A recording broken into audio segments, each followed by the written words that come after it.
Hello বন্ধুরা, আসসালামু আলাইকুম। Dear medicine tips video YouTube চ্যানেলে আপনাকে স্বাগতম।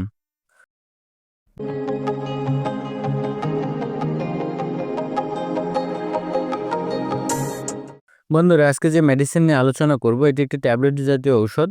এটি সবার পরিচিত একটি ট্যাবলেট। আপনারা স্ক্রিনে দেখতে পাচ্ছেন নাপা এক্সটেন্ড ট্যাবলেট। এটি একটি 665 mg ট্যাবলেট জাতীয় ঔষধ। আর এই ট্যাবলেটটির ভিতরে মূল উপাদান হিসেবে রয়েছে প্যারাসিটামল 665 mg।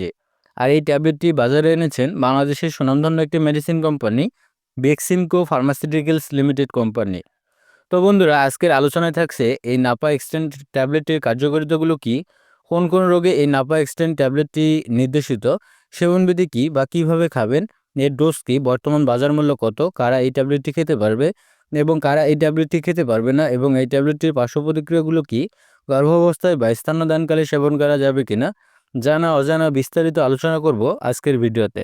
তাই ভিডিওটি না টেনে সম্পূর্ণ ভিডিওটি মনোযোগ সহকারে দেখতে থাকুন। আশা করি অনেক উপকৃত হবেন। আর আপনি যদি আমার চ্যানেলে নতুন হয়ে থাকেন তাহলে অবশ্যই চ্যানেলটি সাবস্ক্রাইব করবেন। আর পূর্বে যদি সাবস্ক্রাইব করে থাকেন তাহলে অসংখ্য অসংখ্য ধন্যবাদ। তো বন্ধুরা, বেশি কথা না বলে এবার চলুন মূল আলোচনায়। বন্ধুরা, প্রথমে আমরা জানবো এই নাপা এক্সটেন্ড ট্যাবলেটটির কার্যকারিতাগুলো কি এবং কোন কোন রোগে এই ট্যাবলেটটি নির্দেশিত। বন্ধুরা, এই নাপা এক্সটেন্ড ট্যাবলেটটির কার্যকারিতাগুলো বলতে গেলে জ্বর, সর্দি জ্বর এবং ইনফ্লুয়েঞ্জা রোগে এই ওষুধটিকে ব্যবহার করা হয়। মাথা ব্যথা রোগে ওষুধটিকে ব্যবহার করা হয়। তাছাড়াও দাঁতের ব্যথা, কানের ব্যথা, শরীরের ব্যথা, স্নায়ু প্রদাহজনিত ব্যথা, অস্ত্রোপচারের পরবর্তী ব্যথা, মচকে যাওয়া ব্যথা, অন্ত্রের ব্যথা, কোমরের ব্যথা, ক্যান্সারজনিত ব্যথা, বাতজনিত ব্যথা এবং বাতজনিত জ্বরে তীব্র শরীর ব্যথা, অস্টিও আর্থ্রাইটিসের ব্যথা, জয়েন্টের ব্যথা, বিভিন্ন ধরনের টিকা দেওয়ার পরবর্তী জ্বর ও ব্যথাসহ ইত্যাদি জ্বর ও ব্যথা দূর করতে মূলত এই নাপা এক্সটেন্ড ট্যাবলেটটি ব্যবহার করা হয়। এক কথায় বলতে গেলে শারীরিক যে কোনো ধরনের ব্যথা ও জ্বর নিরাময় করতে মূলত এই নাপা এক্সটেন্ড ট্যাবলেটটি ব্যবহার করা হয় এবং কার্যকর ওষুধ হিসেবে কাজ করে। তবে হ্যাঁ, এই ট্যাবলেটটি হালকা থেকে মাঝারি ব্যথার ক্ষেত্রে ভালো কাজ করবে, কিন্তু তীব্র আঘাতজনিত বা শরীরে অন্যান্য তীব্র ব্যথার জন্য ভালো ফলাফল নাও পেতে পারেন। তবে প্রাথমিকভাবে জ্বর ও সাধারণ ব্যথার ক্ষেত্রে খুবই ভালো কাজ করবে এই ট্যাবলেটটি। বন্ধুরা, এই ছিল এই ট্যাবলেটটির কার্যকারিতা। বন্ধুরা, এবার আমরা জানবো এই নাপা এক্সটেন্ড ট্যাবলেটটির সেবনবিধি কী বা কিভাবে খাবেন। বন্ধুরা, এই ট্যাবলেটটির সেবনবিধি বলতে গেলে বিশেষ করে যারা প্রাপ্তবয়স্ক তাদের ক্ষেত্রে স্বাভাবিক মাত্রায় 1 থেকে 2টি করে ট্যাবলেট 4 থেকে 6 ঘন্টা পর পর ভরা পেটে সেবন করতে হবে, অথবা চিকিৎসকের পরামর্শ অনুযায়ী সেব্য। কেননা চিকিৎসক আপনার সার্বিক দিক বিবেচনা করে ওজন, বয়স ও রোগের উপর ভিত্তি করে এর মাত্রা ও ডোজ নির্ধারণ করবে।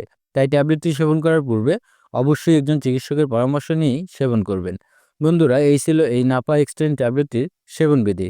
বন্ধুরা, এবার আমরা জানবো এই ট্যাবলেটটির পার্শ্ব প্রতিক্রিয়াগুলো কী। বন্ধুরা, এই নাপা এক্সটেন্ড ট্যাবলেটটির পার্শ্ব প্রতিক্রিয়ার কথা বলতে গেলে এই ট্যাবলেটটির পার্শ্ব প্রতিক্রিয়া নেই বললেই চলে। তবে কিছু কিছু ক্ষেত্রে চামড়ায় ফুসকুড়ি দেখা দিতে পারে, অ্যালার্জিক রিয়েকশন দেখা দিতে পারে ইত্যাদি সমস্যা পার্শ্ব প্রতিক্রিয়া হিসেবে দেখা দিতে পারে। তবে এই অস্থায়ী সমস্যাগুলো অন্যদের ক্ষেত্রে নাও দেখা দিতে পারে। বন্ধুরা, এবার আমরা জানবো এই নাপা এক্সটেন্ড ট্যাবলেটটি গর্ভাবস্থায় বা স্তন্যদানকালে সেবন করা যাবে কিনা। বন্ধুরা, এই নাপা এক্সটেন্ড ট্যাবলেটটি গর্ভাবস্থায় বা স্তন্যদানকালে একদম নিরাপদে সেবন করতে পারবেন, কোনো ধরনের সমস্যা হবে না। বন্ধুরা, এবার আমরা জানবো এই নাপা এক্সটেন্ড ট্যাবলেটটির বর্তমান বাজার মূল্য কত। বন্ধুরা, এই নাপা এক্সটেন্ড ট্যাবলেটটির বর্তমান বাজার মূল্য বলতে গেলে প্রতি পিস নাপা এক্সটেন্ড ট্যাবলেটের মূল্য মাত্র 2 টাকা, যা আপনারা আপনাদের নিকটস্থ ফার্মেসি থেকে কিনতে পারবেন।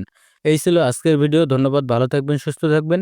নিত্য নতুন মেডিসিন সম্পর্কে ভিডিও পেতে আমাদের চ্যানেলের সাথেই থাকবেন। ধন্যবাদ।